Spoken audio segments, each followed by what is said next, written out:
Welcome back to WRPL. It's the podcast where we talk about all the things we were watching, reading, playing. Steven. Started over. All right.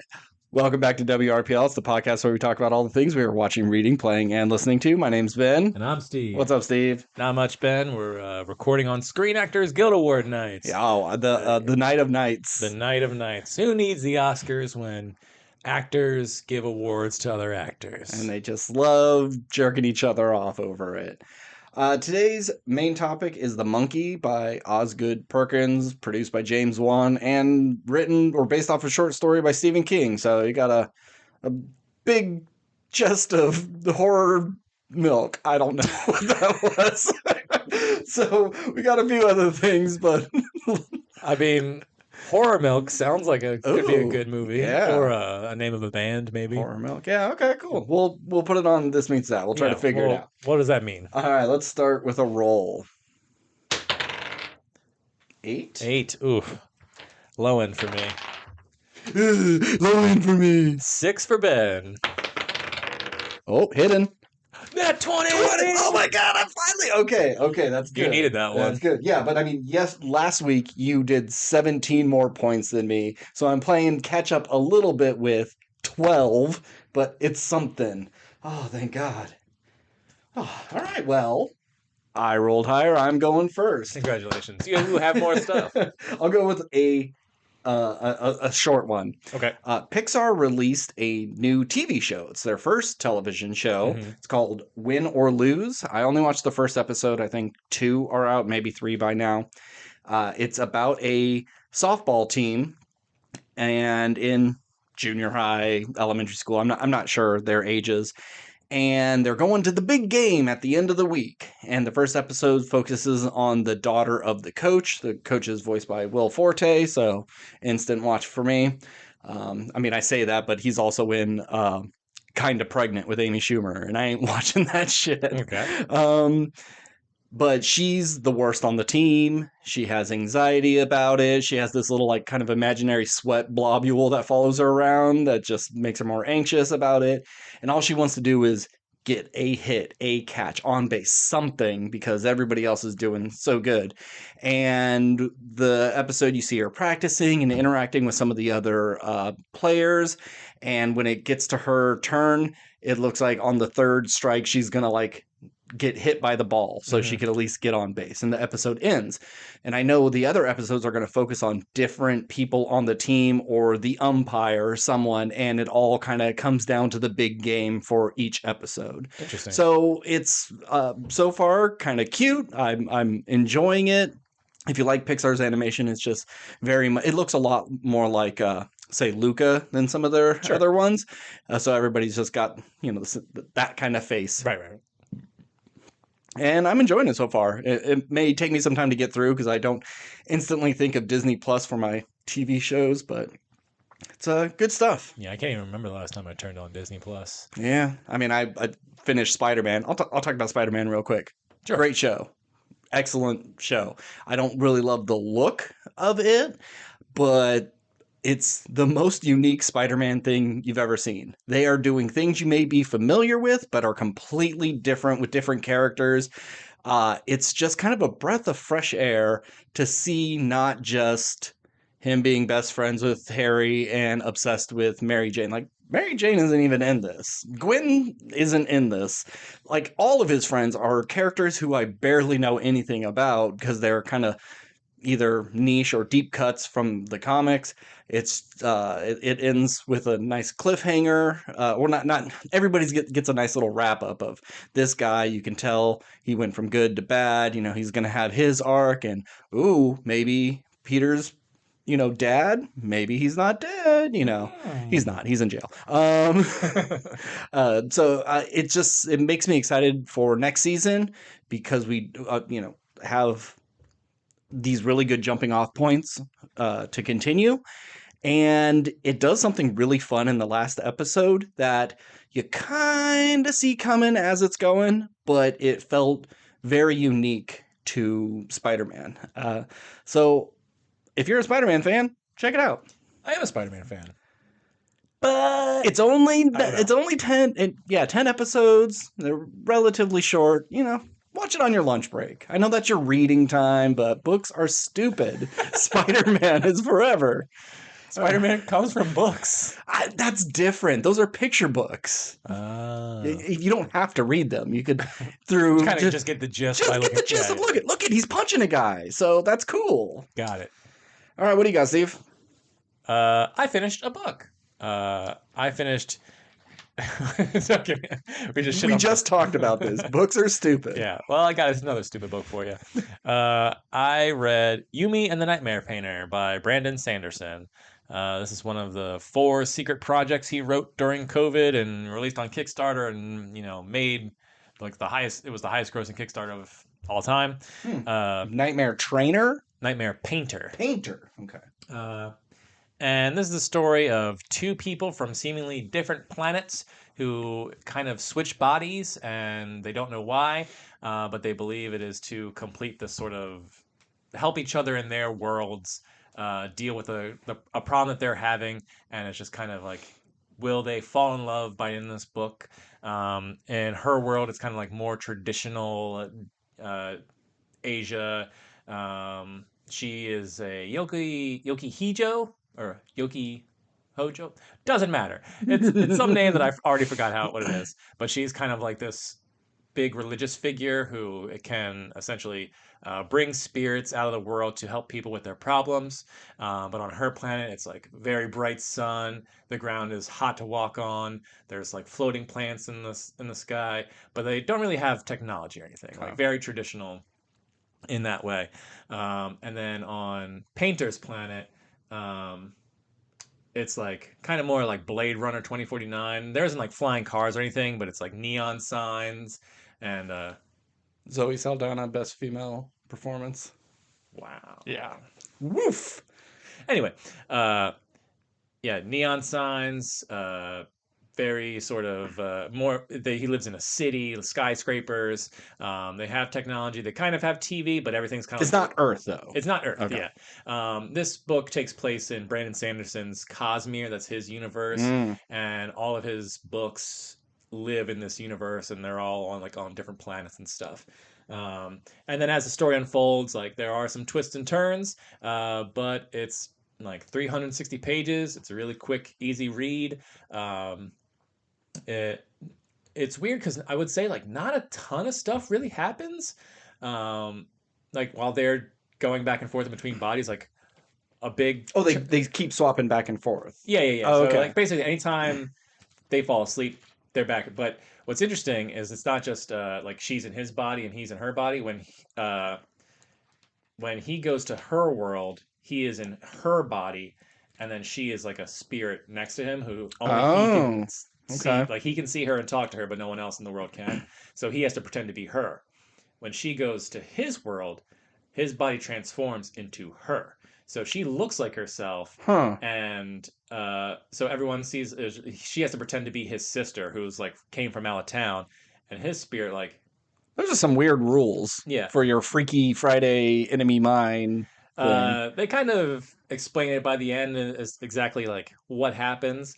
But you might be asking, what's a nightmare painter, Steve? Let me tell you. I wasn't asking. A nightmare painter is someone who uses paint to defeat shadow creatures. What are shadow creatures? Yeah, well, they're called nightmares. And they're basically shadow creatures who feed on people's fears while they sleep. And if they feed enough, they become like stable, what they call stable nightmares. And they take like a physical form in order to like actually like attack and murder people. And so these painters, they use their paint and like transform them before they can, take physical form. And anyway, long story short, it was a nice, easy, fun read, and I highly enjoyed it. It's not the love story I didn't necessarily buy. I mean, it worked, but I don't think I really fell in love with these characters. Like they were falling in love. It just kind of felt like we're just 2 people who happen to be stuck in this crazy situation. We might as well kiss. Is there a reason why it's them 2 and not other people from their planet? Yeah, and I can't really go into it without spoilers, but you're not gonna read it, right? Sure. All right, well, spoilers. So basically you find out, so the whole book, they're like, oh, you must be from this planet, because when he was looking out of his window, it looked like she was coming from this star. But it turns out she's actually from the past, and they're from the same planet. Oh. And there's like this like big black shadowy wall that like kind of is near the city, that like that's where the creatures come out of. Mm-hmm. And they don't go out of the city, like they know there's other cities, but anyway, there's just like this place that they can't get through. Because if the humans walk in there, the shadow monsters kill them. And so she's actually 1700 years old, and so a spirit, uh, like a machine was built in her time that like sucked up these spirits, and those spirits, and like long story short, the machine basically killed a bunch of people on the planet, and then created this shadow across uh, the planet, and the nightmares are actually people from that time who like just didn't die because they just took another form. Because souls can't die; they just take a new shape or whatever, and so they became these nightmares. And so a spirit got loose, teleported to him, and the only reason he got picked because he did a kind deed for like this family, a little boy, and so the spirit was just like, he must be a hero, and he was like not a hero Okay. until the end. So it was just like kind of happenstance that he was the one chosen, and it was just like kind of a cool twist because I thought like they were from different planets, but because like how can these two worlds exist on the same planet? But that's explained. What's the year difference between them? Like she's in the past, and It's been 1700 years since 1700 years. Okay. from her time, but Yeah. the Yoki Hijo or Hojo, whatever the fuck their name is, there's 14 of them, and they're the only people who like aren't affected by this, so they couldn't kill her. So they basically have just been erasing her memory every day for 1700 years. This machine, it's kind of like a AI spirit thing. It's really hard to explain, but yeah, so it's basically just been containing her, making her believe that she just keeps visiting this town day after day after day. And it wasn't until the spirit escaped, attached itself to Painter, where they were able to sort of like break the cycle and was able to figure some stuff out. And she's like, oh my God, like I'm 1700 years old. This is so weird. And I'm in the body of a 14-year-old, if anime has told me anything. They're 19 and 20. Okay, so all right. They're adults. Acceptable. What's the cataclysmic thing that makes their world so different years later? Because you said, like, she's in a city and stuff, and he's, like, walking on fire, whatever. No, she's walking on, like, hot earth or whatever, and he's in the city. Oh, he's in the city. Yeah, okay. yeah. So, it's just they built up over time. I thought it was, like, technology destroyed, and he's living in the destroyed time. Yeah, so when he goes back in time, like, basically goes back in time and sees through her eyes, one of the things she runs into is a machine, and it's like, oh, this is the stuff that runs like your world. This is basically our version of electricity. It's like I'm seeing this for the first time. That machine eventually evolves into a thing that sucks up all the spirits, because that's her thing. She calls the spirits, and then this thing does, and then things go awry and causes this cataclysmic event that sort of envelops the world in this shadow mist. Okay. And yeah, Shogun won Best Ensemble. Shocking. Yeah. Cool. I mean, that sounds interesting. Yeah. All right. I watched part 2 of the Watchmen animated movie. It's on HBO Max. I liked the first part, but it just felt very similar to Zack Snyder's. It just kind of was hitting those same beats, but... so when you say part 1 and part 2, it's just the first half of the book, and this is the second half of the book, or this is... Yeah, pretty much. But they diverge in ways that we don't... Or it's No, it's just like, it's a big enough story to span 3 hours. We're just going to split it into two parts. Oh, okay. It doesn't really change differently. It follows the comic very faithfully. Oh, okay. And I think part 2 is even better, and I think it does an excellent job of adapting the comic better than Snyder. Because obviously he doesn't do the squid, and in the cartoon they do the squid, but it was hard to watch because one of my biggest complaints about the first one was the music's not very interesting, whereas Snyder uses these like of the time hits. When they're flying to Ozymandias is like, Yeah, all on the Watchtowers. Exactly. Plan, like, know. you know exactly when that song is about to kick in, and I'm watching it expecting it, and it's just not. Yeah. There are things like, I think the breakout of the prison is better in Zack Snyder's. It's just more fun. There's a little more fight to it, and this one, not as much. But it's fucking sweet. I really love this second part. I'm probably gonna pick them up, and it made me want to watch the live action again, which I may do tonight. Okay, wow. Yeah. I mean, I enjoyed the live action Watchmen movie. I enjoyed the comic book. And I think the Watchmen HBO TV series is one of the best things ever made. Yep. So I don't know how good the video game is. So if that game is a Watchmen video game? Yeah, you get to be Night Owl or Rorschach, and you're fighting thugs on the street. It's like when is they this were a new thing or like from it when came, the movie it came out, like a couple years after the movie. Oh, okay. And I don't think it was received very well. Yeah. But I think it's good enough, but it wasn't to an Arkham level yet. Yeah. But yeah, you're just them on their patrol. It's not part of the main story. It's just one of their fun little missions when they were partners. Yeah.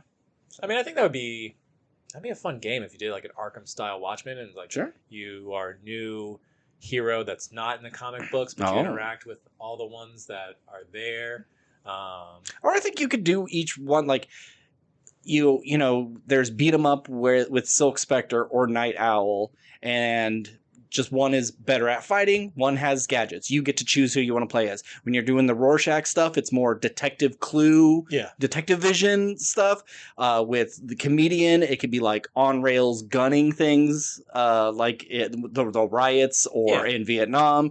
And then I don't know what you do with Dr. Manhattan, because maybe he would be the puzzles. You're turning shapes and stuff to make it work, and you make your glass palace and things like that. Cool. Yeah, that'd be fun. I think I mean, I know it'd be impossible because it's a human versus a god, but like fighting Dr. Manhattan as like the final boss of the game could be kind of fun. But you have to. If they make an Injustice 3 game, I would probably bet Dr. Manhattan would be the final boss, and they would put in Rorschach and Night Owl, because they have new Watchmen comics. There's after Watchmen stuff, and the whole 3 Jokers thing is because of Dr. Manhattan. So it's like they're involved with the DC universe now. Have you read any of the after Watchmen stuff? No. Do you have any? I heard it's really bad. Oh, okay. Well, I hear some of it's okay. Like some of the new characters they create are kind of fun, but they kind of fuck with things that maybe they shouldn't fuck with. Yeah. So. I mean, obviously, Alan Moore had nothing to do with it. No, because fuck that guy. Fuck Alan Moore. You're a really great writer, but you're a pretentious prick, and I don't give a shit about your opinion, If someone wants to shit all over your stuff, do it. It just pisses them off even more. Hey, maybe learn to, figure out how to keep the rights to your stuff so this shit doesn't happen. I don't know. Fuck Alan Moore. All right. What do you got? You got anything? No, I'm tapped out. So. All right. I got one last thing. I watched a movie on HBO. It's nominated for Best Animated Feature, Flow. Story of a cute little cat and its wacky adventures with other animals. And it's not really that wacky. It's actually kind of scary and harrowing at times. It's this little black cat living in the forest. It lives in a house, but you could tell there's no people there. It doesn't look like ancient, but it's been abandoned. It's in the woods trying to just survive. There's dogs chasing it and crazy big birds in the sky. Then all of a sudden, out of nowhere, there's a huge tidal wave that comes through and just destroys the whole forest. And it's being flung around, trying to climb to the highest point, and it gets back to its house and finally takes a nap, but then it sees the next day the water is still rising and this house is going under. And so it has to team up with this dog, and they jump into a boat. Or it actually gets into a boat with a capybara, and they're able to keep going. And the water. Is there any dialogue? No dialogue. It's awesome. But it is actual animals recorded, except for the capybara. They said the noises just weren't good enough to express what the capybara is trying to do. Sure. So they used a camel. But all the other animals, they work. There's dogs. There's lemurs. There's a capybara voice actor going they cut me out of the movie. I did all this work. There's a weird bird thing. I meant to look it up, but it's kind of a badass looking bird. Not quite like a cassowary or anything, but looked, fucking cool as shit. Gotcha. And they're just trying to like survive together because the water's rising and there's animals trying to eat them. There's a point where the cat drowns and only is saved at the like last second. And I'm sitting there like, you're not going to show me this cat die, are you? Like, how fucking dare you? And there's this crazy scene where like these birds, they're like, they want to eat the cat. And one steps in the way, like, no, leave this guy alone. He's gone through enough. And so they have a little like ritualistic fight and they go in the air and they fight each other. And then when one of them loses, two of them hold him down and they break his wing and like shun him from the rest of the group, and he's trying to fly after him, but he can't. So the only thing he can do is like join the rest of the animals on their boat. It's like really weird and fucked up at times. So you loved it? Well, I liked it a lot. My only issues, and they're stupid, but like the bird and the capybara both know how to drive a boat. They're on there and they're pushing the rudder. They're dodging obstacles and stuff. It's kind of weird. Is there like a flashback to where like the bird's over like humans using it? It's like, okay, I figured it out. Nope. They just know how to do it. They just at one point you see the cat like kind of like get up on it and it pushes it. So it's like, oh look, when I push this, the boat changes directions, and then we're just supposed to know they know how to drive the boat. There's like a really sad scene at the very end with this whale. The only other thing I don't like about it is I kept seeing reviews about how beautiful this movie is. And it was like rendered completely in Blender, like software anybody can use. The whole movie was. And I think they get, especially being a cat lover, someone who lives with a cat, the little mannerisms. It's like they have seen cats before, but they don't know every little thing a cat would do. Just dumb things like the cat was just in the water. It didn't shake itself off at all. Or they need to put in funny cat things like, oh, following a laser pointer. You got to put that in. But they just feel cheap and obligatory. We got to do it. And the animation. Is there just animal racism now? Is there... Animal racism? What do you mean? We're just like, we're just leaning into stereotypes. Oh, of course the cat would chase lasers. All we are, just a bunch of laser chasers. Yeah. And I don't think it's that good looking. It's well animated, but it feels like it's missing a couple layers. Like you would be looking at this, and this is our third pass of the animatic, and we're getting there. We haven't really put the extreme fur simulator on it. And I don't think it needs to be hyper realistic, but you would think maybe, they're going to go with a watercolor sort of aesthetic to it. But these are just kind of the rough models. Sure. And they just released it as the rough models. Because sometimes from afar, everything looks really good. Then other times you get close and it just looks rough. Gotcha. But that's a small enough nitpick that you just look past. Be there for the cat and its crazy adventure.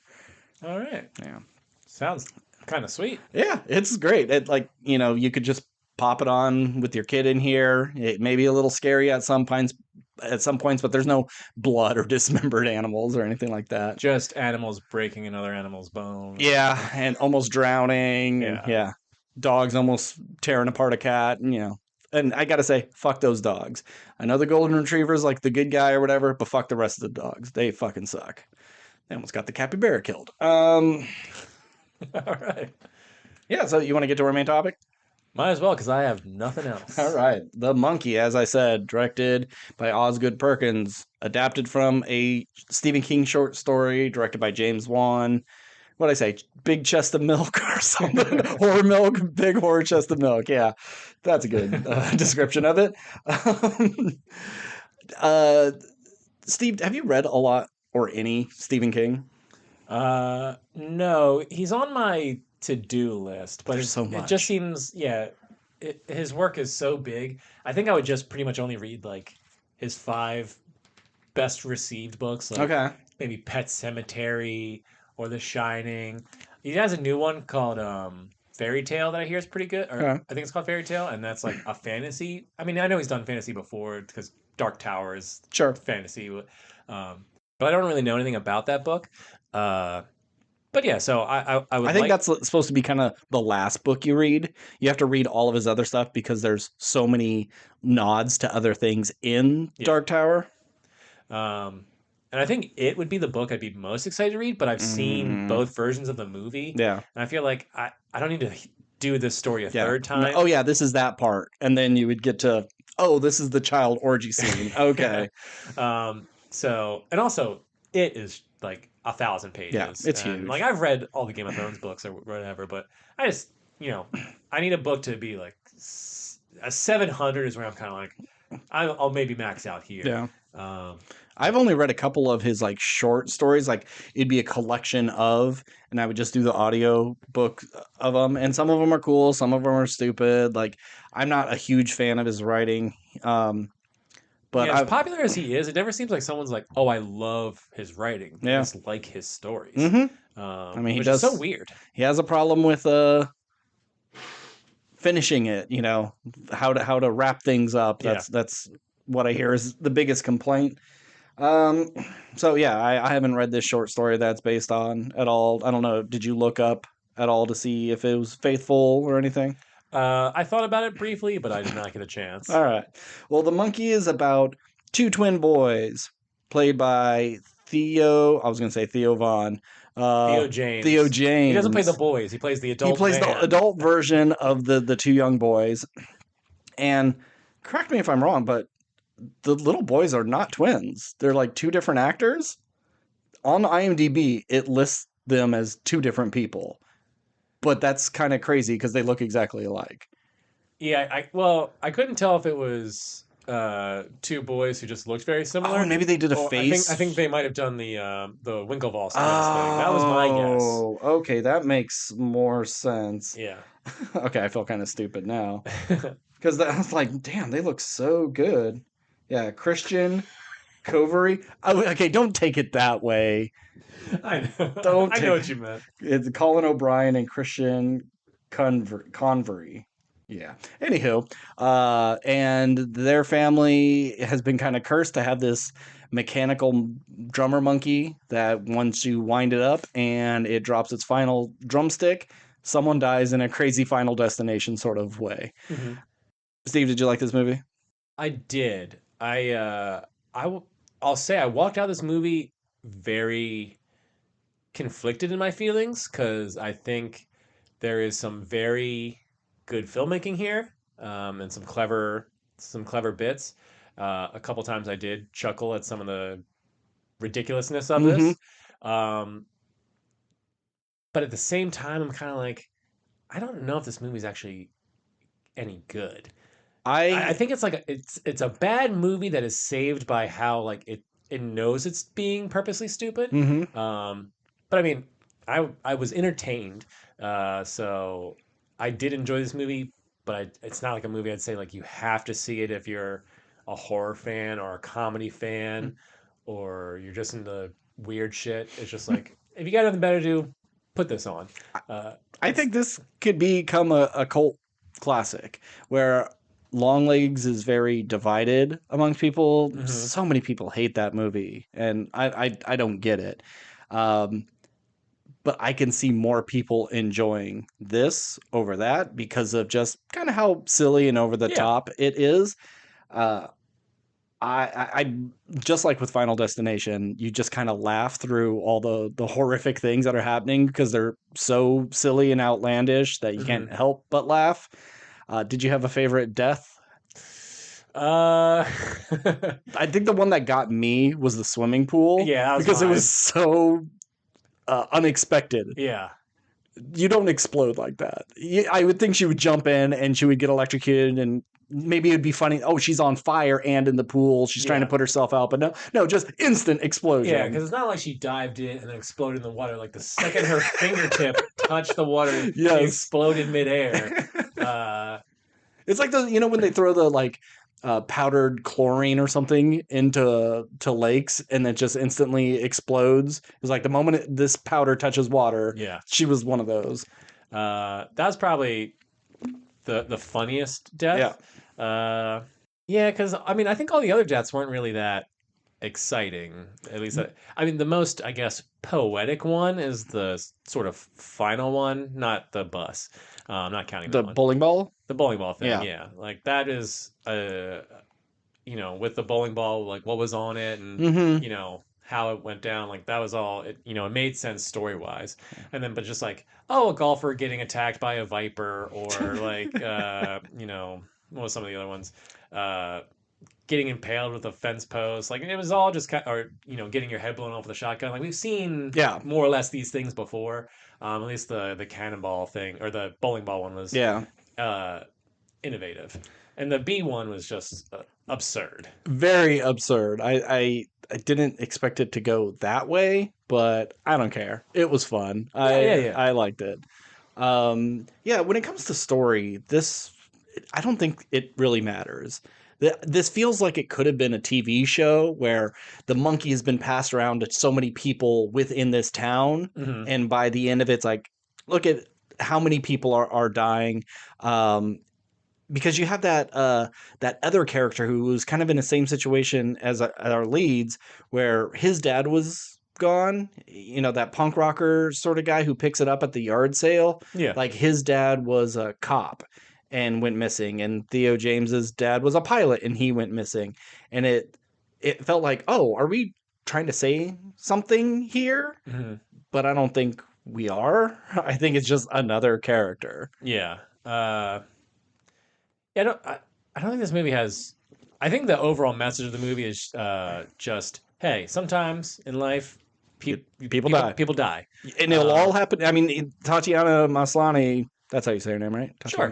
Tatiana. She even pretty much says it like, I'll die, you'll die, everybody dies. Some really peacefully, some screaming with duct tape over their mouth. And it's like, you can't change the fact that you are going to die. You can't stop it. So tough, Yeah. deal Um, with it. so I don't think the movie was saying too much, but when you go to horror movies, typically you're not getting deep messages. You're just Hmm. there for the death and the like jump scares.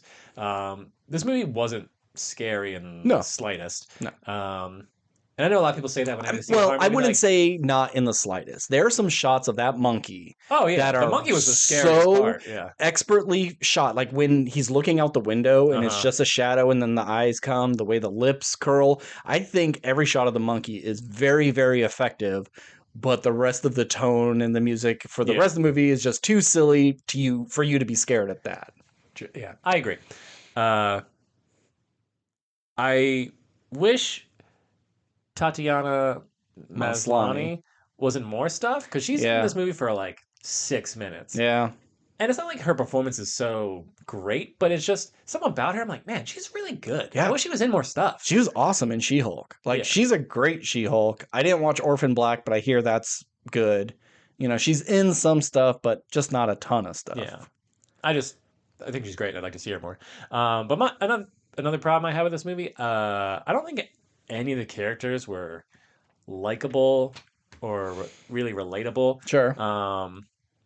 Like Even though you're supposed to feel for yeah, Theo James. when they're little boys, like you kind of feel for the dorky one, Mm-hmm. but his brother was a total dickhead, Mm-hmm. and so you're just hoping he dies at some point, and then, but you're only spending a third of the movie with the kids, and then they grow up, and then he's not like still kind of dorky. He's just a deadbeat dad, Yeah. and I mean, he's just like, I don't have any friends, and I don't have any. And I want it's nothing like, to do with my son. yeah, it's just like, well, one, fuck you, but also like, dude, you're Theo James. Like, Yeah.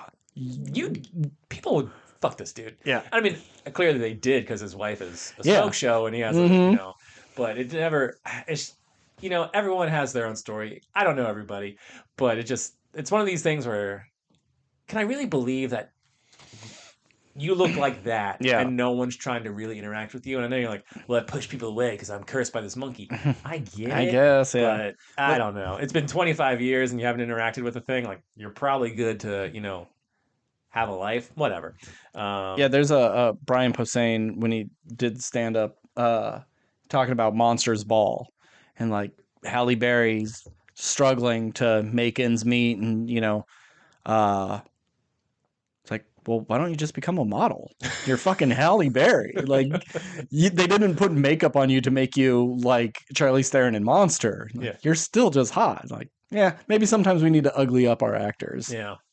That's how they win Oscars. Yeah. So yeah, none of the characters were really likable for me other than the mom, but even she was kind of a jerk too. Yeah. She I seemed like, get it. yeah. She was justified in her jerkiness a little bit. Mhm. But But she seemed like at least active in their lives. She was always like making lunch when they were coming home from school. Yeah. You would expect her, for someone with that attitude, to be sitting on the couch smoking a cigarette, having a beer, drunk at noon. But she Yeah. seemed to at least like, she was just very nihilistic. Yeah, she loved her children. She was just nihilistic. I was happy to see some of the cameos in this movie, like Adam Scott opening the movie. Yeah. And Elijah Wood popping up, and I was waiting. The entire Yes. movie was like, how is Elijah Wood gonna die in this? Yep. And Or he at least never- just come back for and he another never scene. he never comes back. I know. So many people die. Like, you see Theo James's boss at the grocery store, that dude who's just vaping all the time. You see him get killed with a vape gets shoved down his throat. You would think he would come back to everybody we had seen in this movie. And Elijah Wood just got that one spot. And it makes sense to like Adam Scott's character because he's the deadbeat dad. It was nice seeing him, watching Severance right now. It's always nice having him pop up. And then after seeing Elijah Wood, like, oh, who's the next celebrity cameo we're going to get? I felt like this was going to be chock full of them. He just did Longlegs. Where's Nicolas Cage as the mailman or something and getting run over by a lawnmower? Like, this is a good movie to just throw in a bunch of people who only had to show up for one day, get killed, and collect a paycheck. So it's either let's use these actors that we already have and do more with them, or just jam it full of celebrities and then blow their heads off. Yeah. Is there anything else negative I really want to say about this movie? Nothing that comes to mind.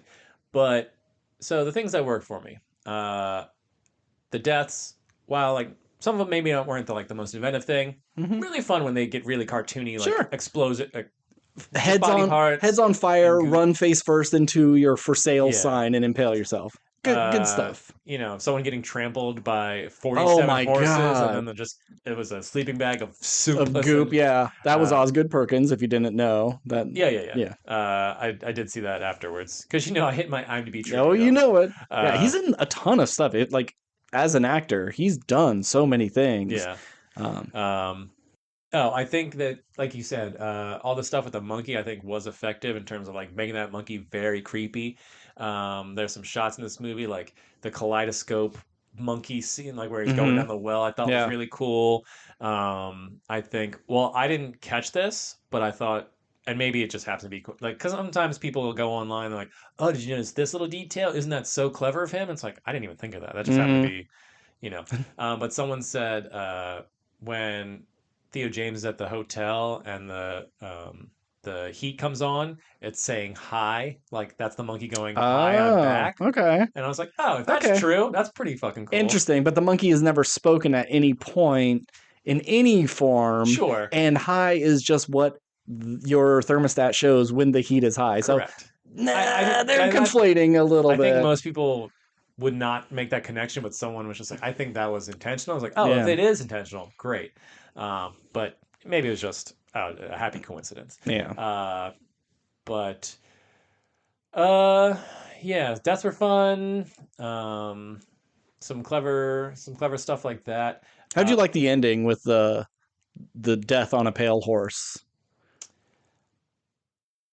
I was okay with it. I mean, in a universe that has an evil demon devil monkey or whatever, maybe seeing the personification of death isn't all that out of left field. Yeah. I don't think you're really supposed to read into it too much either. Yeah, I mean, the whole it's the apocalypse and the monkey started. It's like, no. Yeah. I just think he's experiencing so much death. It's like death is before you. Yeah, death is all around us all the time.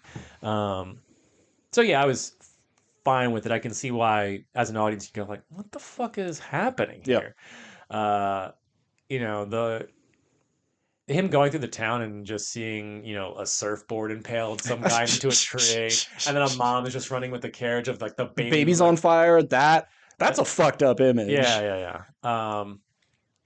So yeah, I mean, is this one of those movies where like I'm struggling to really talk about it because Hmm. I enjoyed it, but I don't really have necessarily great reasons as to why I enjoyed it.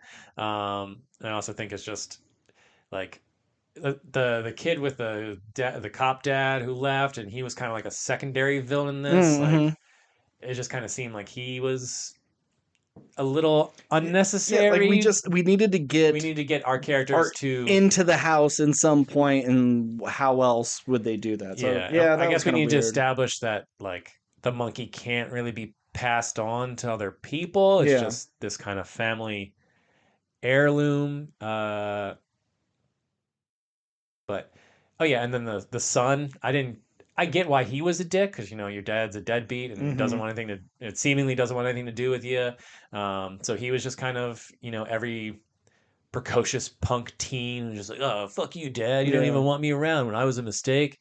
Which I'm just kind of tired of that like trope.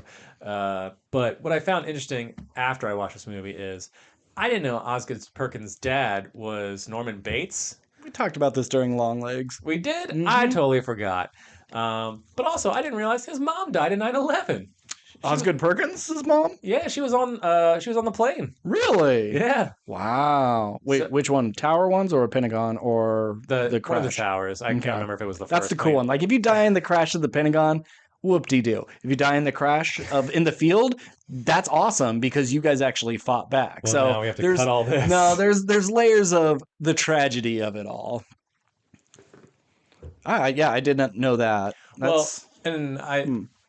they talk about artists like telling their story through their work, which I just thought was interesting. That here's a guy who's had tragic deaths because his dad died of AIDS-related um, complications. So it's like here's a guy who had a brother. Osgood Perkins has a brother whose parents both died tragically, and there's a plane crash in this movie and Yeah. stuff. Like it's not 9/11 as like plenty of planes have gone down in movies, but it's just one of those things of just like this guy has dealt with real like tragic death in his life with Yeah. a brother, and it just seems like this was almost autobiographical in a sort of weird way, but just like, hey man, like life, just shit happens.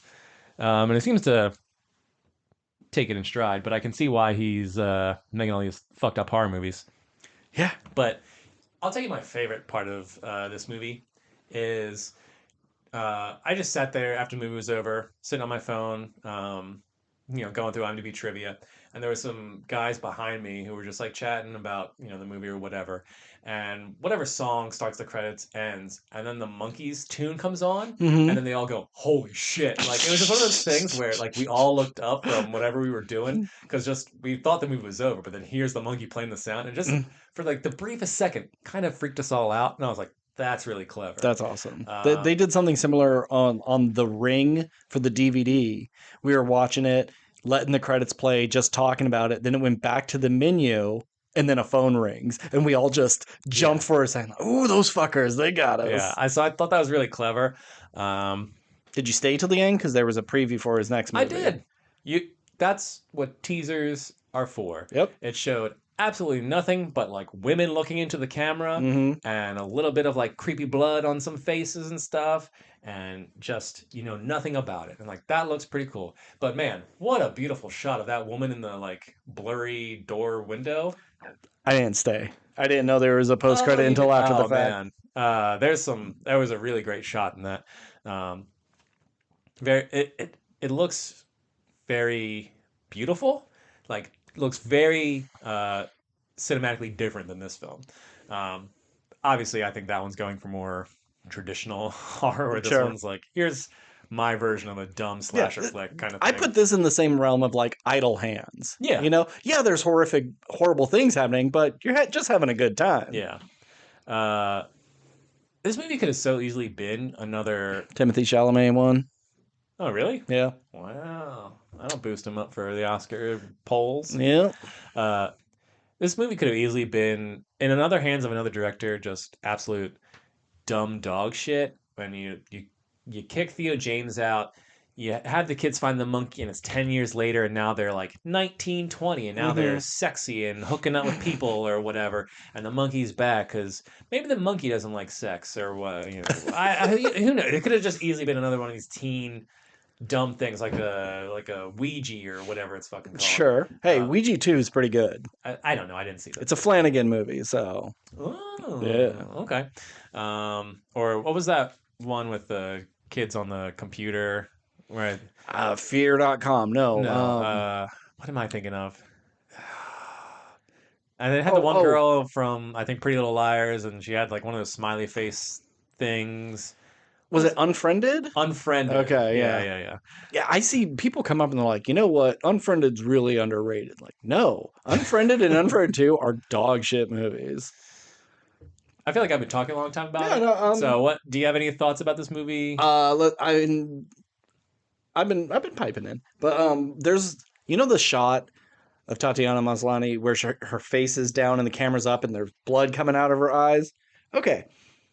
They've been using that as an ad on TikTok or Instagram. Yeah. You'll just scroll and there's a woman screaming with blood coming out of her face, and then it like shows other parts of the movie. Like, this is Red Band trailer stuff. Like, how are they showing this just as an ad? Mm-hmm. And it would be like the first ad that came up on my feed. Every time I would open it up, it would just start like it was a jump scare. Yeah. And like, I'm not a prude or anything, but this really shouldn't be allowed. There's a reason we have Red Band and Green Band trailers. Sure. And this is just like, they didn't change the color of the blood or anything. It was just a bit much for an ad campaign. So I didn't love that. Yeah, I guess if you're a young kid and you have access to your parents' phone, you're just flipping through their feed, that might be one of those. You have no idea who is watching what. Even if they change the color of the blood to make it black, so it's like, it's just tar, so it's not graphic. Well, it's like, it's still graphic. It's coming out of her fucking face. And it's like, maybe they darken it up, but you still know what the fuck that is. Yeah. I think we kind of hit it all. Did you watch any trailers before this? I think maybe I caught the very last trailer. I don't remember what it was. Did you see Together with Alison Brie and Dave Franco? No, I am excited to see a trailer for that movie. Watch that trailer. That looks pretty good. It looks fucked up, and it looks like they're really giving it their all. Like, they're going to be just disgusting, bloody, sweaty messes by the end of it. So, awesome. Yeah. Also, there's a trailer out for Clown in a Cornfield. Have you heard of that one? I saw the thumbnail, but I haven't watched the trailer. It's like a book that a guy wrote, published himself or did it on, Amazon or something like that, and then got really popular. There's a couple of book sequels to it, and now it's getting made into a movie. Good for him. Yeah, I love that. Like, I have a really dumb concept. A clown in a cornfield. Let's just take two horror iconic things and put them together. You know what? I did see a thing from it where, and I thought it fantastic shot. And I think you know what I'm going to say. But yeah, with the with the hands. Yeah. So I won't spoil it for anyone listening. Just go watch that. But the group and the hands. In terms of like, it was very not. Maybe I'm just thinking of things with hands, but it reminded me of The Conjuring, where like the ladies in the darkness. Yeah. And, yeah, it's very much like that. I thought that was really clever. I like that bit. Yeah, it's one of those where two people are running and they're holding hands, and the monster kills one of the people, but they are still holding their hands, and they hold it up and like, oh, or if you're over there, whose hand am I holding? Is one of those. Yeah. All right, cool. What's next week? Oh, what is it called? Like Last Breath? That Woody Harrelson, Simu Liu. I'm not watching that shit. Yeah, I don't really care. But I like, watched Flight Risk because of you. It's my birthday next week. Good was next week, and I always look for what are the movies that are out on my birthday, or at least what can I see on my birthday? And technically, my birthday is on Thursday, so The Monkey would be my birthday movie. But if I'm celebrating, it's going to be on the weekend. Let's see here. Is it Mickey 17? No, that's March. Damn. Last Breath, Riff Raff, No Address. What the fuck is this? All right, I guess we're watching Wicked. Okay. Okay, well, Amelia maybe... Perez. Demi Moore won Best Female Actor. Oh, good for her. Yeah. Zoe Saldana was supporting actress. Oh, okay. Yeah, good for her. Okay, well, I mean, maybe next week is. What would you grade this movie? Sorry, we Oh, didn't- I I'd give it a B minus. I'm giving it a B plus. Like I want to give it an A because I had so much good times, but there is enough to complain and pick apart that it doesn't deserve to be an A. Yeah. But I still had a good enough time. I'm giving it a B plus. I'm gonna say one last thing, and Yeah. then we can wrap up. Theo James, the evil twin, I guess. Him making clothes out of his childhood suit Yeah. and his like flame shirt from the 90s. I was like, if that's not the #1 Halloween costume this year, I thought it was such a dumb That'd be such idea, a deep cut. But yeah, I mean, no one's gonna get that. I guarantee if we went on a Halloween, someone's gonna have it. Okay. Well, I think it's a great costume. I said it last year for like Cuckoo. You know, you get a purple jacket, a headband with some blood on it, and you put your arm in a sling, and that's the Cuckoo costume. You know, those would be two good fun. People show up at a party and they go, "What the fuck are you?" I'm like, just gonna have to find out. Huh? I'm Cuckoo, man. Although I guess I say that, and I don't remember seeing much of I thought Longlegs would be a pretty popular costume. Sure. Yeah, I saw some people, but that like you have to do some heavy makeup for. But I don't know. You put some powder on your face and a wig. You're good accurate. enough. Yeah. All right. Well, next week it's maybe it's something. Maybe there'll be a streaming movie that we're unsure is being released. Maybe we'll do a Make Me Watch or This Meets That. You know, I know Nick has been wanting to get in on more Make Me Watches and stuff, so maybe we could include him. But I like watching movies. Yeah. I know this podcast sometimes makes it seem doesn't like show. Yeah, but there's no evidence to that, but trust us. Yeah. I mean, I still complete more video games than you guys. That's true. And more books than you guys. Yep. I'm covering half of this goddamn podcast. I know. I only watch. I don't do anything else. I really fucked it up with this name, but anywho, well, if you want to get in contact with us, we are at WRPLpodcast@gmail.com. We're on Threads, Blue Sky, TikTok, and Instagram. I'll get it down. It's just they're so clunky of words. String them together. It's just so easy to, on Instagram, Facebook, and Twitter. Those just kind of flow. But on Blue Sky, Threads, whatever. So yeah, as always, I'm Ben, and I'm Steve, and keep consuming.